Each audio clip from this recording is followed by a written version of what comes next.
सुप्रभात देवियों और सज्जनों, मैं कर्नल सोफिया कुरैशी और मेरे साथ विंग कमांडर व्योमिका सिंह आज आपको 6 से 7 मई 2025 की रात 1:05 से 1:30 बजे के बीच भारतीय सशस्त्र बलों द्वारा अंजाम दिए गए ऑपरेशन सिंदूर के बारे में जानकारी देंगे। ऑपरेशन सिंदूर 22 अप्रैल को पहलगाम में हुए विभत्स आतंकवादी हमले के शिकार मासूम नागरिकों व उनके परिवारों को न्याय देने के लिए लॉन्च किया गया था। इस कार्रवाई में 9 टेररिस्ट कैंप्स को टारगेट किया गया और पूरी तरह से इसे बर्बाद किया गया। पाकिस्तान में पिछले 3 दशकों से टेरर इंफ्रास्ट्रक्चर का निर्माण हो रहा है। इसमें recruitment, indoctrination centres, training areas व लॉन्च पैड शामिल थे, जो पाकिस्तान और पाक अधिकृत जम्मू कश्मीर POJK दोनों में फैले हैं। Operation Sindoor was launched by Indian Armed Forces to deliver justice to the victims of Pahalgam terror attack and their families. 9 terrorist camps were targeted and successfully destroyed.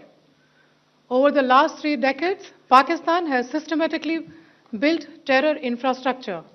It is a complex web of recruitment and indoctrination centers, training areas for initial and refresher courses, and launch pads for handlers. These camps are located both in Pakistan as well as Pakistan-occupied Jammu and Kashmir areas.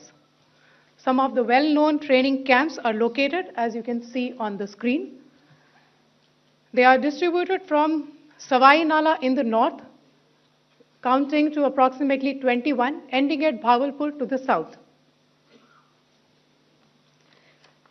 इन लक्ष्यों का चयन विश्वसनीय intelligence सूचनाओं के आधार पर हुआ ताकि आतंक गतिविधियों की रीढ़ तोड़ी जा सके, और यह खास ध्यान दिया गया कि निर्दोष नागरिकों और सिविलियन इंस्टॉलेशन को नुकसान न पहुंचे। The selection of these targets for Operation Sindoor was based on credible intelligence inputs and role of these facilities in perpetrating the terror activities. The locations were so selected to avoid damage to civilian infrastructures and loss of any civilian lives. This was done with due diligence, and the camps selected for targeting and their engagement will now be shown to you one by one. POJK के target मैं आपको बताना चाहूंगी। सबसे पहले सवाई नाला camp Muzaffarabad, जो कि POJK के लाइन ऑफ कंट्रोल से 30 किलोमीटर दूर है। यह एक लश्कर तौयबा का ट्रेनिंग सेंटर था।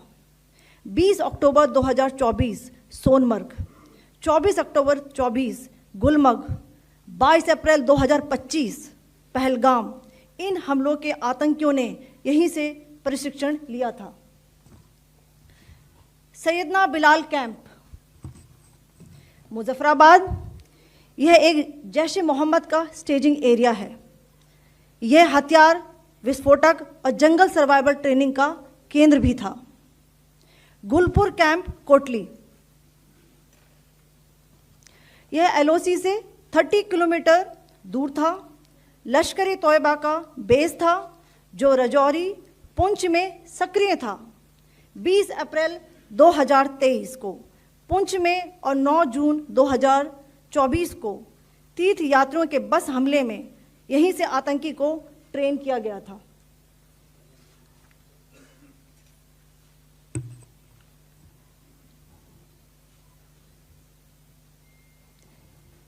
बरनाला कैंप भिंबर, यह LOC से 9 किलोमीटर दूर है।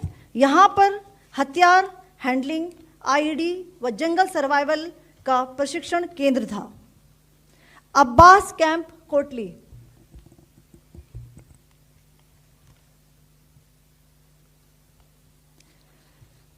यह LOC से 13 किलोमीटर दूर है। लश्कर तौयबा का फिदाइन यहाँ तैयार होता था। इसकी कैपेसिटी 15 टेररिस्ट को ट्रेन करने की थी।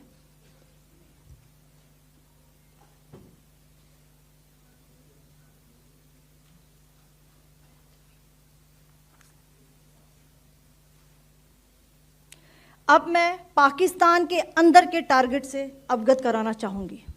पहला, सर्जिकल कैंप सियालकोट। यह अंतर्राष्ट्रीय सीमा से 6 किलोमीटर की दूरी पर है, सांबा कठुआ के सामने।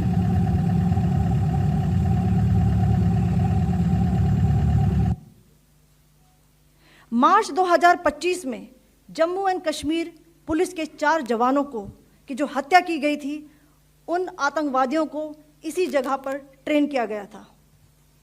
दूसरा, महमूना जाया कैंप सियालकोट। यह 18 से 12 किलोमीटर आईबी से दूर था। हिजबुल मुजाहिदीन का बहुत बड़ा कैंप था। यह कठुआ जम्मू क्षेत्र में आतंक फैलाने का नियंत्रण केंद्र था।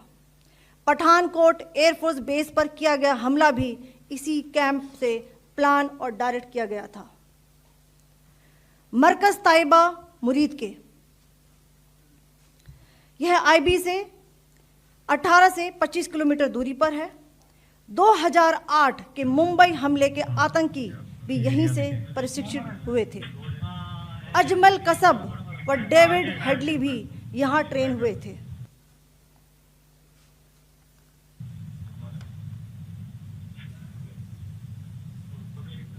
आगे दूसरा आया।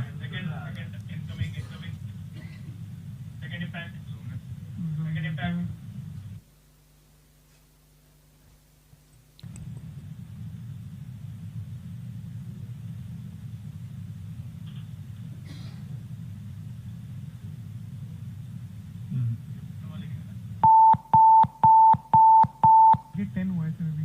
टारगेट 10 हुआ, एंक्लोजर सेम ही है। 7 it is hit the target. हाँ हाँ।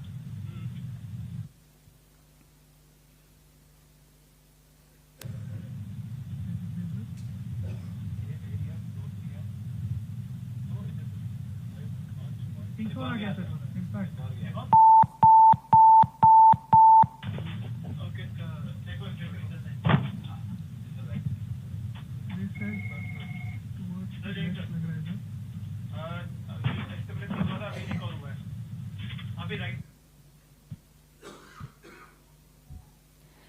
मरकज सुभान अल्लाह भावलपुर, यह इंटरनेशनल बाउंड्री से 100 किलोमीटर दूर है।